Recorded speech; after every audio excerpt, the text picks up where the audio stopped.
So, you've heard the whispers, right? The talk in those late-night internet forums and WhatsApp groups. Someone, somewhere, is going to become a billionaire from a coin you can mine on your phone. It's a bold claim, a massive claim. It's the kind of claim that makes you lean in a little closer, even if you're skeptical.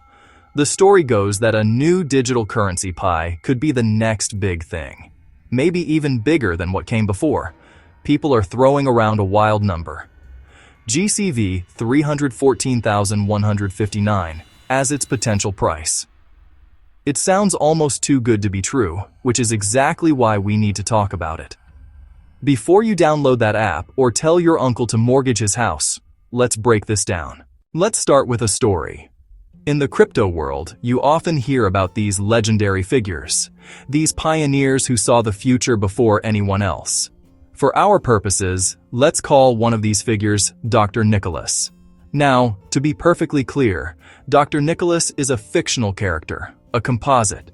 He's the personification of an idea. He represents the archetype of the early crypto adopter who played their cards exactly right and won big. Think of him like a character in a fable, created to teach a lesson. His story isn't about one specific person, but about the path that a lucky and smart few managed to walk. This Dr. Nicholas isn't a Wall Street banker in a fancy suit. He's more likely a tech-savvy academic, a coder, or just a curious person who stumbled upon a white paper written by the mysterious Satoshi Nakamoto back when the internet was a slightly quieter place.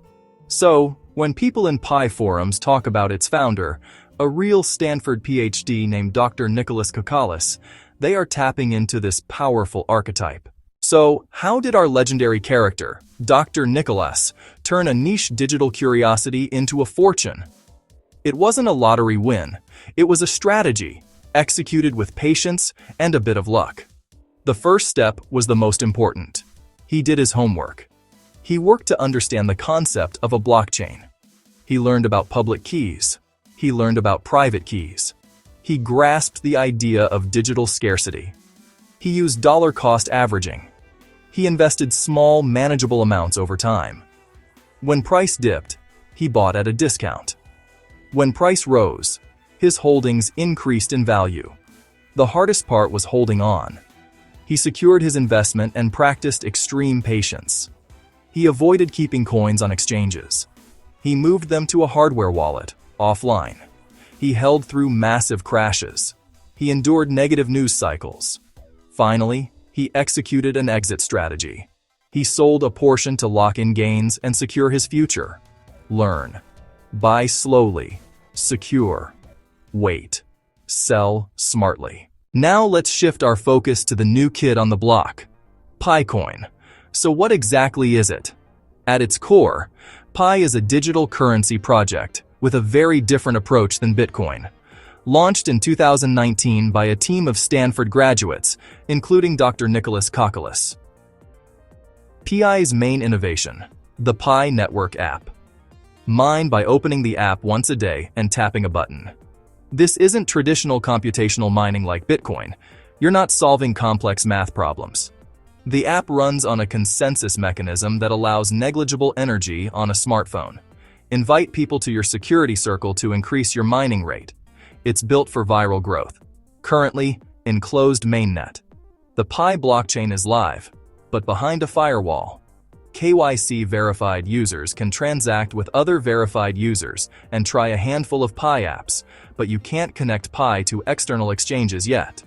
Goal: move to open mainnet. Then Pi could be listed, and the free market would determine its price.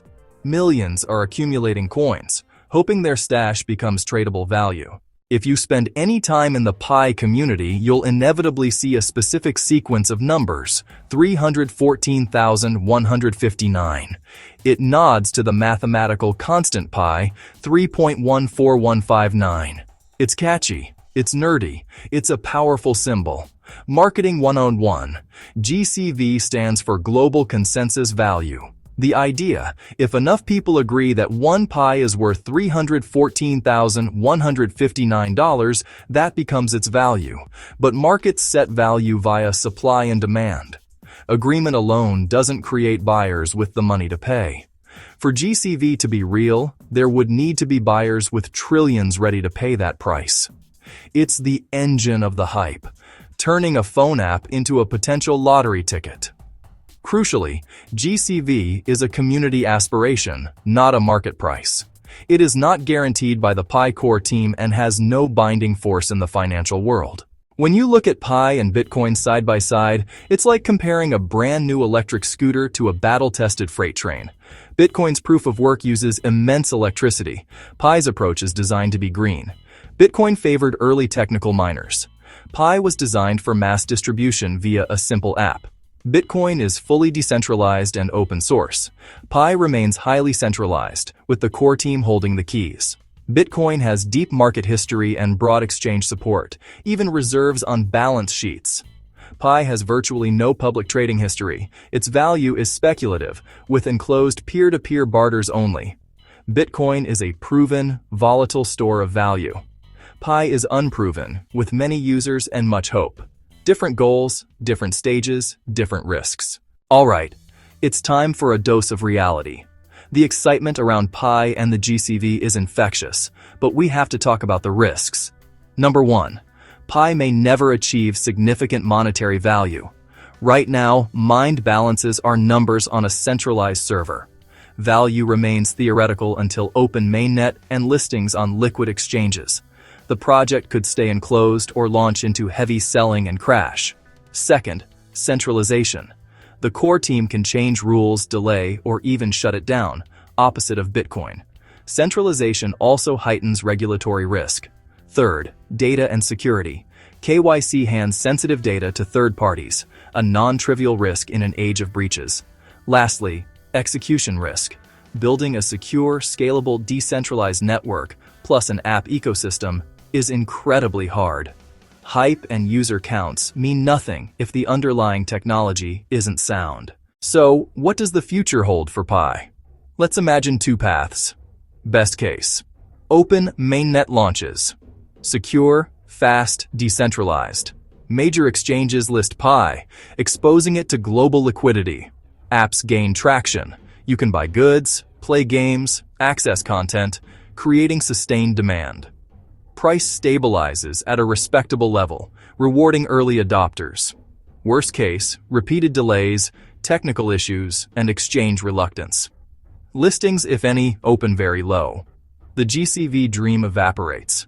Overwhelming selling meets weak demand. App ecosystem stalls, interest fades. It withers into a footnote, a massive social experiment without lasting value. Both scenarios are plausible. The outcome is far from certain. So, we've been on quite a journey. We started with the bold claim of a PiCoin billionaire, looked at the crypto success blueprint, and dove into Pi and GCV. Central idea: treat extraordinary claims with extraordinary skepticism. Pi offers hope, community, and that ground floor feeling. But hope is not a strategy. GCV 314,159 is a slogan, not a valuation. Real value depends on technology, ecosystem utility, and open market dynamics. Until open mainnet and real listings, Pi remains a speculative experiment. If you participate, understand you're risking time and personal data for an uncertain reward. Never invest money you can't afford to lose. Avoid Buy Pi Now scams. Follow official channels and watch open mainnet. Big claims make great headlines. Calm facts make good decisions. Keep learning. Keep asking questions. Keep a level head. Stay curious. And more importantly, stay safe.